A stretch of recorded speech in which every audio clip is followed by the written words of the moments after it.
আসসালামু আলাইকুম, ডক্টর খালেদা এদিব। আজকে কথা বলবো ফ্যাটি লিভার নিয়ে। সবাইকে রমজান মাসের অনেক শুভেচ্ছা। এবং এই রমজান মাসের মহিমান্বিত যে আমাদের ত্যাগের যে ব্যাপারটা আছে, এটাকে কিন্তু অসুস্থ অবস্থায় আমরা ঠিক মতো করতে পারবো না। সেই জন্য আমাদের ফ্যাটি লিভার একটা অনেক বড় ডিজিজ, যেটাকে প্রথম অবস্থায় আমরা খুব একটা বেশি ইম্পর্টেন্স দেই না, কিন্তু তারপরও পরবর্তীতে ফ্যাটি লিভার থেকে কিন্তু লিভার সিরোসিস পর্যন্ত হতে পারে। এবং রমজান মাসে আমরা ভুলবশত অনেক ধরনের ডিপ ফ্রাই খাবার খেয়ে ফেলি। এটা ইফতারেও খেতে পারি, সেটা ডিনারেও খেতে পারি, অথবা আমরা সেহরিতেও খেতে পারি। সো এই ডিপ ফ্রাই খাবারগুলো আমাদের ফ্যাটি লিভারে আমাদের লিভার জমতে আরো বেশি সাহায্য করে এবং লিভারের যে কার্যক্ষমতা এটাকে নষ্ট করে ফেলে। সো এই ধরনের ডিপ ফ্রাই জিনিসগুলো আমরা রমজান মাসে অ্যাভয়েড করার চেষ্টা করব যাদের অলরেডি ফ্যাটি লিভার আছে। এটি হচ্ছে ফ্যাটি লিভার রোগীদের রমজান মাসের নাম্বার 1 টিপস। নাম্বার 2 টিপস হচ্ছে, যদি অনেকে একটু হলেও খেতে চান বা পছন্দ করেন, সেক্ষেত্রে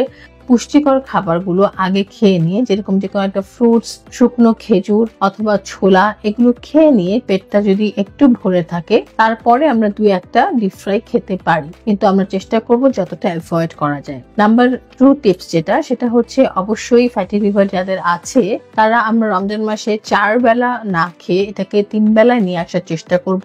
ভাতের যে কনজিউমটা এটাকে কমিয়ে দিব, কারণ ভাতের যে কার্বোহাইড্রেট এটা সুগার এবং ফ্যাটে রূপান্তরিত হয় এবং এই ফ্যাটটা লিভার সেলে জমা হয়। যাদের ফ্যাটি লিভার আছে সেটা আরো বেশি এক্সাজারেটেড করে। এবং পরবর্তীতে রমজানের পরে আমরা দেখি যে আমাদের হসপিটালে অনেক সিরিয়াস পেটে ব্যথা বা মোশন সিকনেস অথবা পেটের কোনো ইনডাইজেশন, এগুলো নিয়ে পেশেন্টরা ভর্তি হচ্ছে। আমরা এগুলোকে অবশ্যই অ্যাভয়েড করব। এবং 3 নাম্বার হচ্ছে, রিজেনারেটিভ মেডিসিনের মাধ্যমে যাদের ফ্যাটি লিভার আছে, আমরা যদি টক্সিন বেশি নিয়েও ফেলি, সেগুলো যেন রমজান মাসে আমরা সরিয়ে ফেলতে পারি, সেই জন্য লিভার ডিটক্স প্রোগ্রামটা আমরা নিতে পারি। এটা কোনো নিউট্রিশিয়াস কিছু না।